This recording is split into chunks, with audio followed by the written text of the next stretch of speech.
The money is a tool. The wealth is means to an end. But the end is let my family be able to do the things that will help them, will enrich them, and pass along my values and protect them too.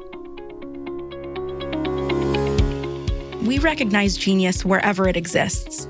And if you're known by the company you keep, we are proud to not only spotlight the women that are part of Rockefeller Capital Management's unique network, but also welcome our brilliant audience members.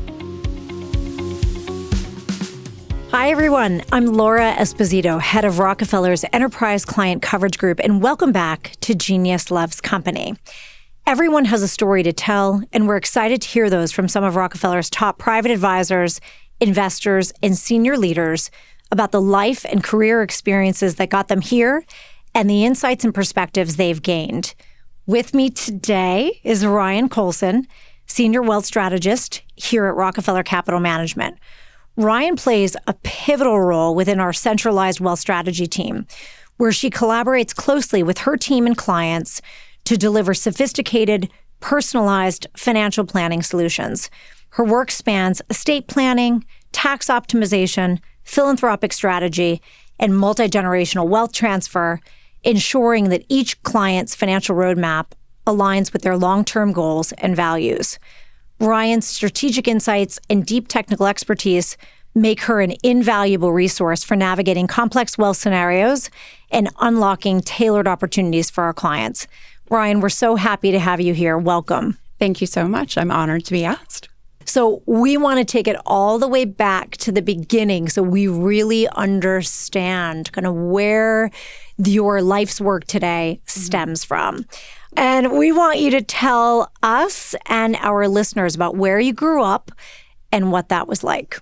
So I'm originally from the San Francisco Bay Area, from the East Bay. Grew up in a town called Hayward, which is sort of a lower middle class, kind of socioeconomically and culturally diverse area. It exposed me to a lot of really interesting cultures, a lot of diverse backgrounds. It was just kind of nice to see how different people grow up. And I got kind of a different, unique experience than not everybody gets to see, really. I want to understand family dynamics. I'm fascinated by family dynamics, how much they influence people, things like birth order, some key figures when you were growing up, and at the time, you might not have even realized the influence some of these individuals or the roles that we play, how much they are influencing us. Sure. So tell me about your role in your family and kind of growing up. So I am the middle child, and I am the quintessential middle child. I am the peacekeeper. I am the one who, keeps everybody along. Also, I'm the only girl. So, What was the age difference? So I am about 4 years younger than my older brother. Okay. And then there's less than 2 years with me and my younger brother. Okay. Yeah, but there's, a good age gap between the two of them. Yeah. So they never really got along great, but I got along well with both of them. And so you would just negotiate all sides. All the time. I love this. I love this. And what did your parents do to make a living? Yeah. So my dad was a mechanic. He worked for United Airlines. So he was at SFO. And he worked swing shifts. So I actually didn't see him a lot growing up. What does that mean, a swing shift? So it's like a 2 p.m. to 11 p.m. shift. Oh. So we were, he was asleep when we woke up for school. And then we kind of didn't see him really a lot. So, So your mom had a heavy load to carry? Yeah. So she worked retail here and there, but mostly she was a stay-at-home mom. She was a stay-at-home mom. Yeah. I would say financially we struggled maybe a little bit, but it kind of had us see what the power of money and see what was necessary, I guess. Yeah. And value it too, I think, in a way that, not everybody does. Well, that's such a great segue because often early in these podcast episodes, we like to talk about what was your earliest memory of money and how do you think that shaped your understanding of money? Probably my earliest memory of money is maybe grandparents giving it to you for, Christmas or birthdays or something like that. And I remember coveting it. I was, whereas my older brother was like, I'm going to go spend it on ice cream or whatever, video games or whatever it was. And I'm just like, I'm going to hoard it. You have the first penny you've ever saved. Probably. Or I just had to really, really want the thing that I was going to spend it on. Yeah. But, I do remember, though, that my parents, because my younger brother and I are so close in age, and we wanted to get a car. And so my parents gave us a whole $2,000 to spend on a car, and we had to share it. But my younger brother and I promptly decided, well, we're going to split that 2,000 so that we're going to turn it into 1,000. So now the quality of the car has gone down even more. I want to say it was a salvage title 1985 Mustang. Wow, but that was pretty cool. But a complete dent to where it was a convertible and you couldn't roll down the back window. That's okay, but everybody else thought you had a convertible. I mean, but in my town, even just having a car was like a big deal, right? Right. So, and then my brother got an old International Scout that he could work on that was always breaking down. But the whole caveat was, you can buy the car, but you have to have a job to pay for the insurance and you have to have a job to pay for the gas. Wow. So I got a job when I was 14 years old. So what did you do? I worked at Hot Dog on a Stick. Okay. This is a very West Coast Is this a restaurant? Is this a... It's a fast food restaurant. It's a restaurant, that serves okay. lemonade and... Okay, so you're not allowed to call them corn dogs. This was a huge no-no if you worked at Hot Dog on a Stick. It was a hot dog on a stick, but they're corn dogs. I don't even know the difference. Is there a difference between a corn dog and a hot dog? According to them, yes, because the quality was better. But yeah, so I made lemonade and hot dogs. And so you worked behind the counter? You were like in the kitchen? You did both? No, I worked behind the counter. You worked behind the counter. Court. Does this place still exist? It does. It does. Yes. So I worked in the mall and I worked hard. And for me, that was, if you want something, you save up, you work for it, and you work hard. What did your brother do? I actually got him a job at Hot Dog. So this became a family affair. He quit. So many things are making sense. He ended up quitting, and then he was a lifeguard. So, yeah. Did you quit? No, I actually had that job through college. But you made a really good lemonade. I did, yes. And then you became a manager. I think I was assistant manager by 16. I love everything about this. At that point, tell me about the role education played. Was it, were you very thoughtful about it? Was it just kind of one of those things, you do it, you have to go to school? And then at that point, at Hot Dog on a Stick, how are you thinking about... I love that this is a theme. How are you thinking about college and higher education? So... Funny enough, when I was young, even though I was the peacekeeper of the family, I was still a little bit, maybe combative is probably what my mother would say, is maybe argumentative. And so she would always joke, you should be a lawyer. And in the back of my head, I thought, maybe. My uncle was an attorney. Okay. So you had exposure to somebody, to the profession. Yeah. What kind of attorney was he? I believe he did real estate transactions and corporate or something. I wasn't super close with him. Yeah. Because he's 7 years older than my mom. Okay. But I knew he was an attorney and I knew my grandma was real proud of him. But, because my grandparents had never gone to college. In my immediate family, no one's gone to college. Right. My dad has an AA in aeronautical engineering. So no one has a bachelor's degree. My grandparents don't. My parents don't. So for me, growing up, going to college was not necessarily a priority. Yeah. But it didn't have to be the path. And my dad was like, you don't even really need to go. You don't have to. But for me, growing up where I did, I kind of wanted to get out. I knew if I worked hard, if I made myself a very well-rounded student, my college application would shine. So I worked hard for good grades. I had a job full time. I played soccer on the high school soccer team. I was a band geek. I was on the yearbook. But you were very well-rounded. I was on the leadership. I did everything that I possibly could to make my college application shine. Yeah. Because Do you think there was someone who influenced that, or was that just something innate to you and it was kind of, rooted in, look, this is my ticket out of here, or... It was pretty self-motivated, I think. It was almost like I was the anti-rebel because everyone's saying you don't have to do it. So I was going to rebel and do it. Do it. And I think, too, having supportive teachers teachers that do tell you, like, you're a good writer or you're doing well at things. I think having that supportive, that helps you go on. Yeah, that reinforcement, that just underscoring kind of your confidence. I did not sleep probably ever. I was just constantly doing things and trying hard and working hard. But I knew if you worked hard, then you could get ahead. And that was always just putting my head down and working hard. Then you went to college. Yeah, so I applied to a few different colleges, and then I actually went to University of Washington. So you left the state. Yeah, you left in my California. mind, going to college meant leaving. Yes. So it was not just the Bay Area. It meant bye. It meant go away, and that's where my uncle, who the attorney is, he lives in Seattle. Okay. So my cousins went to UW. I said, okay, I'm going to go, and I'm going to have this lovely college experience. Sadly, my parents didn't really save enough for college, so they had applied for some financial aid. But they frankly looked at me and said, we can't. You're on your own? No, they said, we can't afford to keep you here. And because your financial aid depends on your parents, their income. Yes. They basically said, we don't know what we're going to do after this first year. And so I transferred. Okay. I went back to San Jose State. Okay. So it was in-state tuition. In-state. Okay. Moved in with roommates. Yep. Started waiting tables. and I put myself through school. Because a lot of people might have made they could have chosen a different path. They could have, and that's not to say that other path might not have worked out. You just believed so much in yourself, and that in education, it seems like that was going to help you chart your own path. Yeah, it was just sort of, things don't always come the way that you think they're going to look. Yeah. And, you just have to pivot and figure it out. Yeah. But it was during the .com boom. Okay. Right? So I went during 2000 to 2003. Oh, what? Yeah. And it was really cool because they're building this, and I majored in business management. So Okay. it was, going into business, and everyone's talking about all these tech companies that are booming, and all the professors are people who've been working in Silicon Valley. Oh, and it's wow. Silicon Valley 1.0, right? Yeah. So it's talking about, and they're still building the campus while we're going to school, which was actually kind of cool. Yeah. Did you realize it at the time, or was that more a hindsight reflection? Probably more hindsight. Yeah. you know. Yeah. But it was kind of neat, though, Yeah. because you got real life examples, real life case studies, things like that. And then I started taking... Did you have any interest in tech? Yeah, I thought, because I was in business management, I'm just going to be some kind of middle manager in tech, likely, because that's where I'm living right now, and that's what I'll go do. Right. And then turns out I start looking at my transcript, and all of the GE classes that you can take, they were all poli-sci type courses, like constitutional law and like all these sort of law leaning. I could have basically been a poli-sci minor. And then I realized maybe business isn't what I want to do. And I thought law school, because I took a business law class. Okay. And it was this 80-year-old attorney who came in suits, which at the time, Silicon Valley, nobody wore suits. No. And he taught in the Socratic method. Okay. So he would come in, ask questions, and you would answer them. And I was like, well, this is interesting.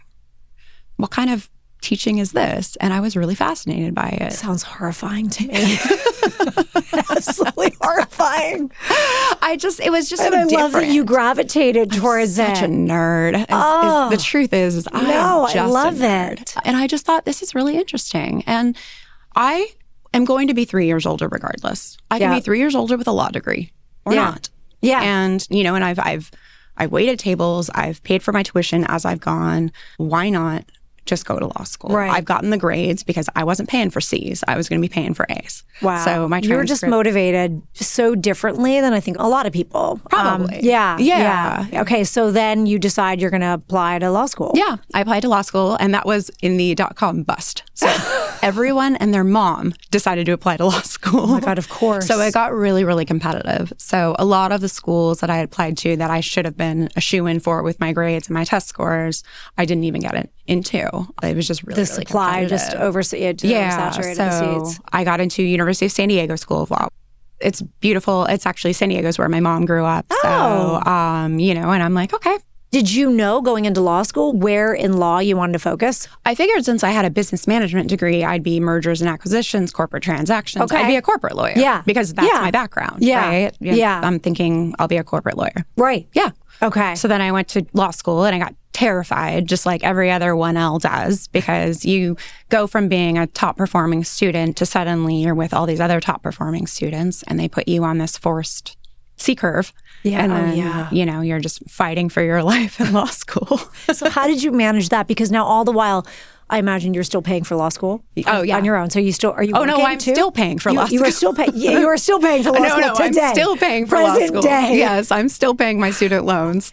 So you were working full time while you were going? No, you can't work full do that. time. You have to take loans. But at this Okay. point, at least you qualify for your loans because you're a grown up. Okay. I see. Yeah. So how did you manage through the three, especially the first year when it sounds like it was a big transition? Yeah. So you just work hard, and in law school. Did it ever rock your confidence? Were you ever like, I'm not cut out to do this, and Yes. I'm going to pivot? Yeah. I don't think quitting was ever an option. You don't seem like a quitter. I'm not a quitter. You didn't even quit hot dog on a stick. So, your brother did. I'm not a quitter.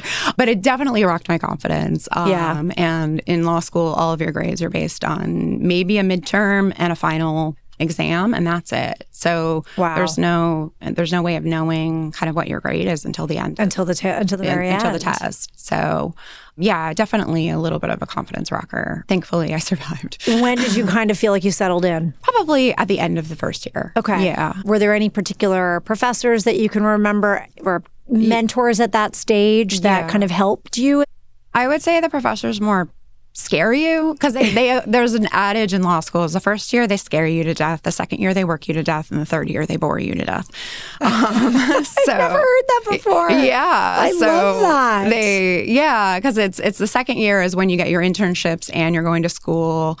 So that's why you get work to death in your second year. So I had a clerkship in my second year. And so that's where I started clerking for a litigation firm, which as my peacekeeping middle child self, I hated it. Did you, despite the fact that your mom had kind of recognized you could argue a point? Yeah, I can argue a point. I'm logical, probably logical to a fault. I don't want to fight for a living. That's just not, I don't want to be contentious. So that's what you saw if you had gone down the path of litigating. And it's just not for me. Finally, I started clerking for an estate planning firm and you're helping people. And I thought, okay, so law doesn't have to be contentious.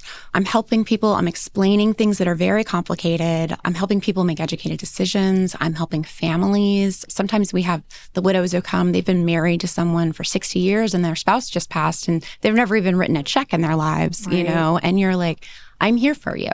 This is something I can get behind. Yeah. Did that just kind of register immediately with you? Did that just click instantly? I could see this. Yeah. It was just like, this is what I'm meant to do. Oh my gosh. That's amazing. Yeah. This is what I want to do. I don't want to fight. I want to help.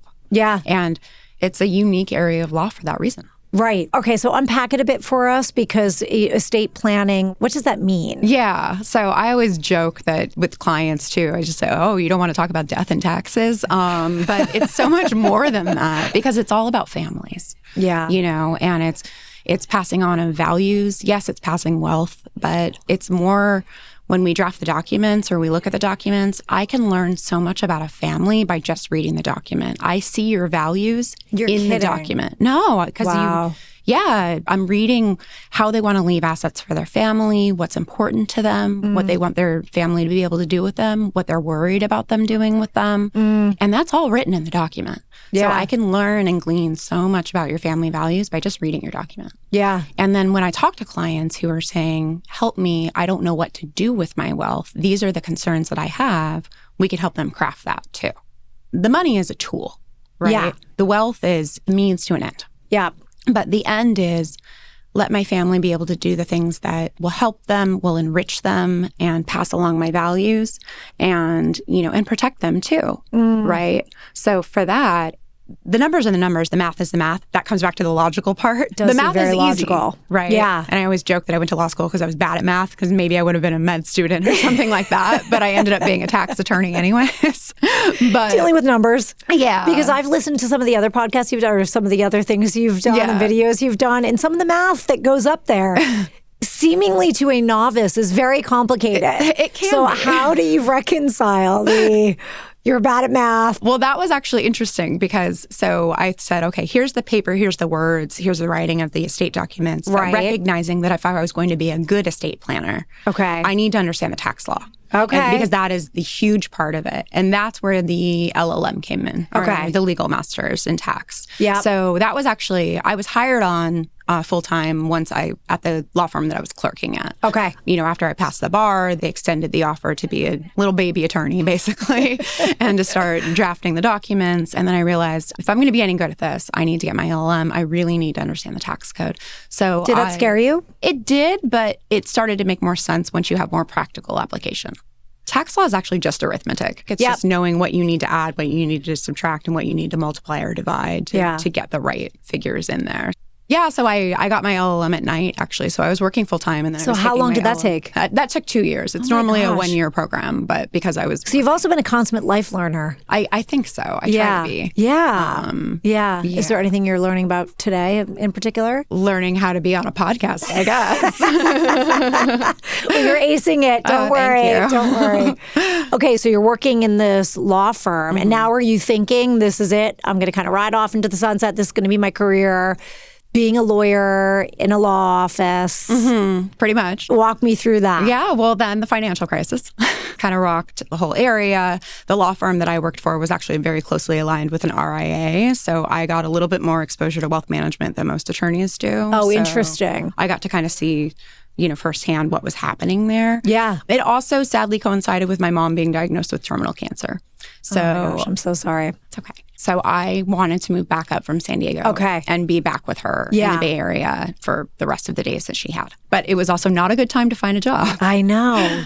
All right, so you go back up to San Francisco. So you're I'm able to spend more time with your mom. And then the wealth strategy role at Wells Fargo Private Bank opens up at their headquarters in San Francisco. It was a little scary, honestly, because it was leaving the practice of law. Sure. Right? So it was, we're going to leave the practice. We're going to enter the wealth management space completely. Yeah. You're going to talk law. You're no longer going to do it. Okay.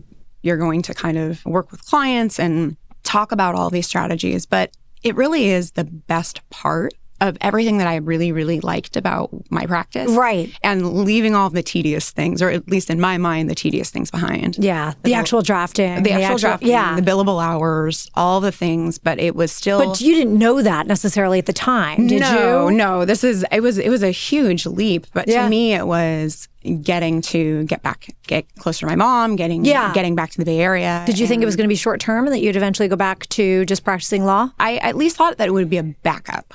When you settled in, was that when you were kind of like, I'm never going back to law? This is it. Absolutely. Yeah. I had a great mentor at Wells and kind of understood how to bridge that leaving law and not practicing technically. I like to say. Had your mentor done something similar? Yeah. Yes. So it was another wealth strategist who had been acting as a wealth strategist for a while. So I kind of shadowed him and then understood how he presented it and looking at the financial plans and really getting up to speed on what financial planning was because, I was just drafting. Yeah. I wasn't. Yeah. I had exposure to and I understood the tax laws, but actually putting it in action is into a plan. Yeah.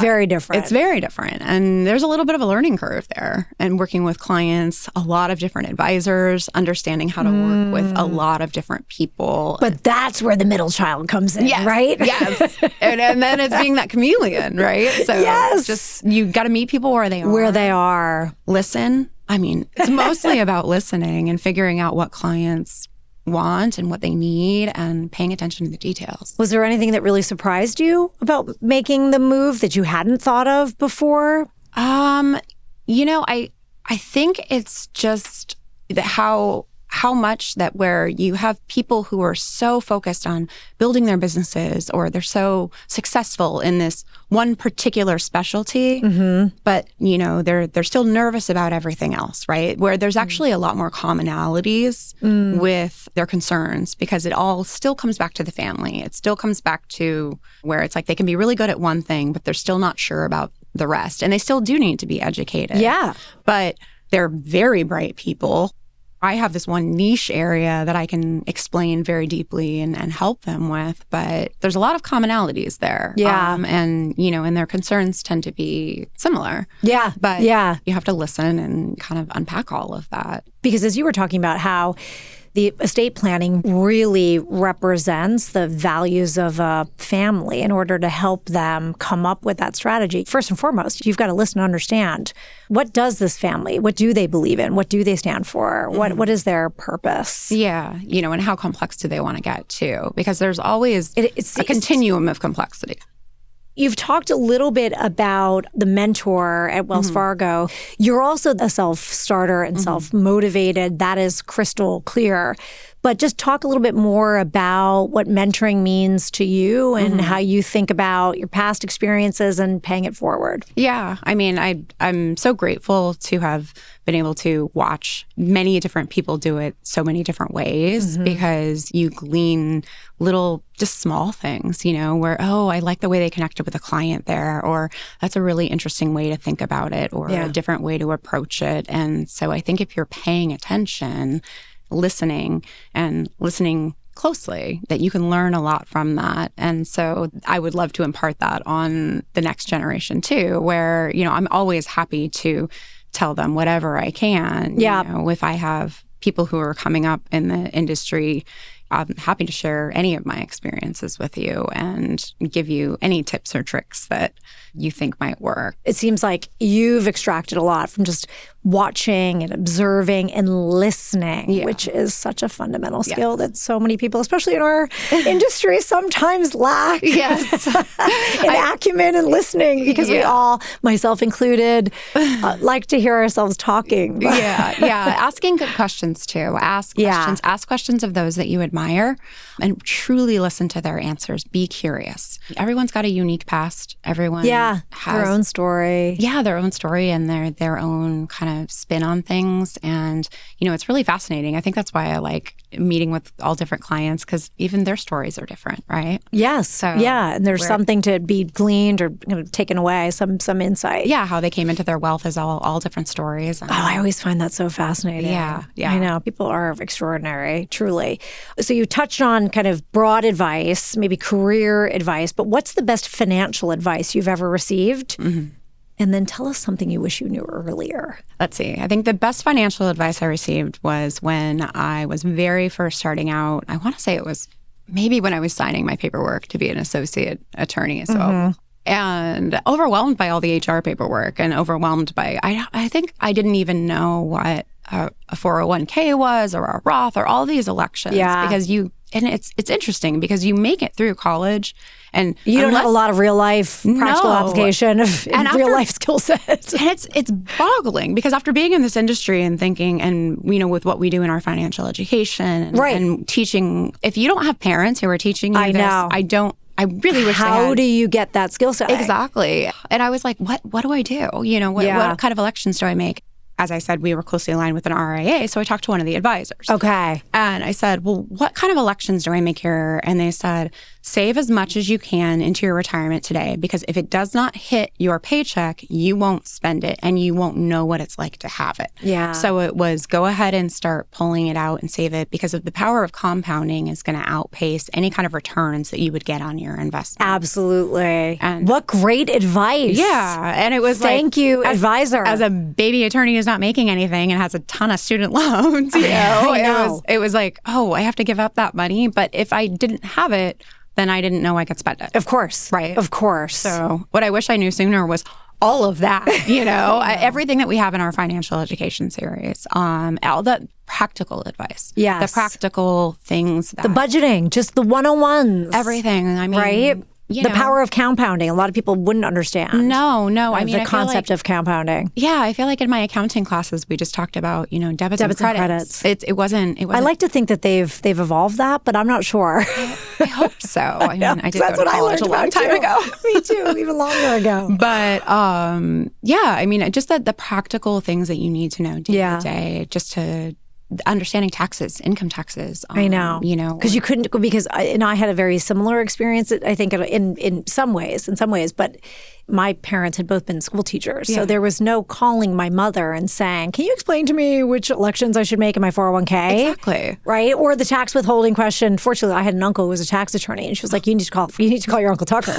And that's that. But so, so it was, you're kind of like just trying, you having to figure it all out on your own. Yeah. And just being kind of lost. Yeah. Fast forwarding to the extraordinary work that you and your team, the Wealth Strategy team, which, by the way, I'd be remiss if I didn't comment on, it is probably one of the most, if not the most used and valuable centralized service for our broad Rockefeller Global Family Office clients. It's something I see consistently and hearing anecdotally from advisors about how the work of you and your team wins us business and retains business. I mean, it is, and I didn't necessarily understand it. I'm actually, thank you for today. I've gotten a whole lot better understanding of wealth strategy, but it's pretty amazing. I think it's such a unique competitive differentiator for Rockefeller Capital Management. So tell us, what's your role now, and describe your team and the functions that you help our clients with. So as a wealth strategist, I like to say a talk law. I no longer do it. And we meet the clients where they're at. So I always tell clients we'll go as deep as you want us to go. So we can, review existing estate documents. We can tell them what similarly situated clients do, talk about different kinds of estate planning, tax planning strategies, all the way down to rolling up our sleeves, running numbers, showing them with a financial plan. If you implement XYZ strategy, this is the kind of tax savings you would be looking at. So it really is that kind of soup to nuts, meeting the client and figuring out what do we need to do for them. So sometimes we're looking at tax returns, sometimes we're looking at estate planning documents. A company might be going public and we're trying to figure out pre-tax planning. We might be looking at next generation planning. It really is kind of the everything but investment management, but it does tend to skew a little bit towards tax, a little bit towards estate planning. That is so foundational.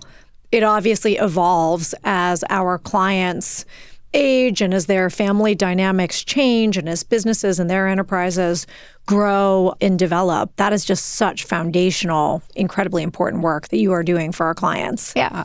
It's fun. I mean, we can meet clients in and out as they have needs. So we might meet them initially, work on a project, and then you might say, oh, well, we're helping a child buy a home, or, we have this other business that's occurring, or we have additional planning or something else, another liquidity event's coming up, and then we'll come back in and do planning. So they always know that they have someone on the team who's thinking about that, and then who's working with their existing advisors too. So rather than them having to say, okay, now I'm going to go talk to my attorney, my CPA, my financial advisor, they have someone on You've the pulled it all Rockefeller. Together as the quarterback. Yeah, and we're the translator. I translate what these complicated documents say to clients so that they can make educated decisions. And then I translate what the clients want to their advisors. It's just making sure that everybody works together and we're doing right by the client. It is no wonder that this has become really part of the secret sauce of Rockefeller Capital Management, the work that you and the Wealth Strategy team do. And the fact that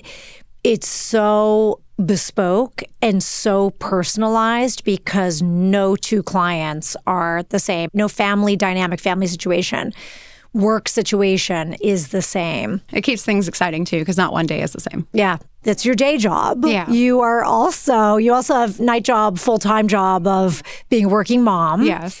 Talk to us about your experience as a working mom in this industry. Yeah. So I became a mom a little bit later. I have one son. He's 7. And you might say I became a mom later, maybe partially because of my career. Right? Because I was in law school and everything is kind of delayed. That's how it was. Yeah. But also because of how hard I've worked, I think a lot of my identity is kind of ingrained into what I do. I'm proud of my successes and I'm proud of how hard I've worked, but that's also my career is very much who I am, right? Yeah. I want to show him hard work it pays off if you put your head down and do good things, and I want to be that role model for him.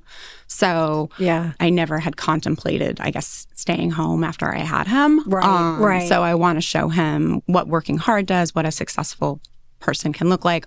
It's interesting though, because you want to work, but it's also where I cherish so much my time when I am with him. So I staff my weaknesses, I guess. At home, I try to have as much help as possible so that when my time is spent with him, it's just my time with him. You're never going to do everything perfectly. Yeah. So are you okay with that? I don't know, maybe. I'll say I am. You strike me as someone who is always striving for excellence. We'll leave it at that, right? Yes, yeah. But I think the chase of I've learned so much more from the failures or from the hardships, right? Yeah. So the pivots, where if things have not gone my way, that's where I've learned and that's where I've had to figure it out and move. And that ends up being the best things that have happened to me. Maybe I didn't know it at the time. I know. Maybe it felt like the bottom, right? And just the absolute worst thing to happen. Yeah, but it kind of taught me resilience. It taught me how to think about things differently, and it taught me that I'm stronger than I even you're thought so I was. resilient. Your grit, your resilience, your compassion. I've gotten such a good window into who you are. And it makes so much sense to me why you and your colleagues are just extraordinary and such an asset to our clients. Thank you. So as we come to a close, one of our favorite questions to ask, where can we find you on Saturday at 10 a.m.? So during COVID, we built a gym in our garage.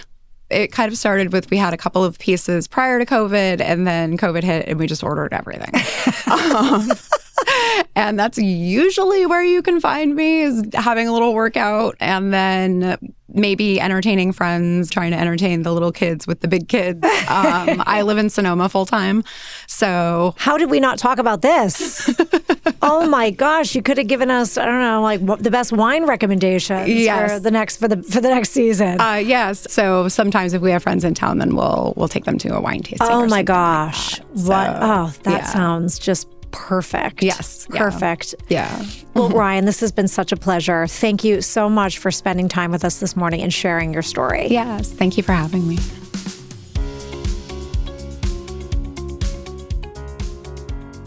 Thank you for listening to Genius Loves Company. To learn more about Rockefeller Capital Management, visit rockco.com or keep up with us on LinkedIn or Instagram. This material was prepared by Rockefeller Capital Management. The views expressed of the hosts and guests in this episode are as of a particular point in time and are subject to change without notice. The views expressed by the speakers are solely their own and may differ from or conflict with those of other divisions in Rockefeller Capital Management. This information was provided for illustrative and educational purposes only. It should not be construed as an investment recommendation, investment advice, an offer of Rockefeller investment advisory or brokerage services, or a projection or illustration of the performance of any particular investment or strategy offered by Rockefeller. Forward-looking statements, including those presented herein, are inherently uncertain, as future events may differ materially from those reflected, and past performance is not a guarantee of future performance.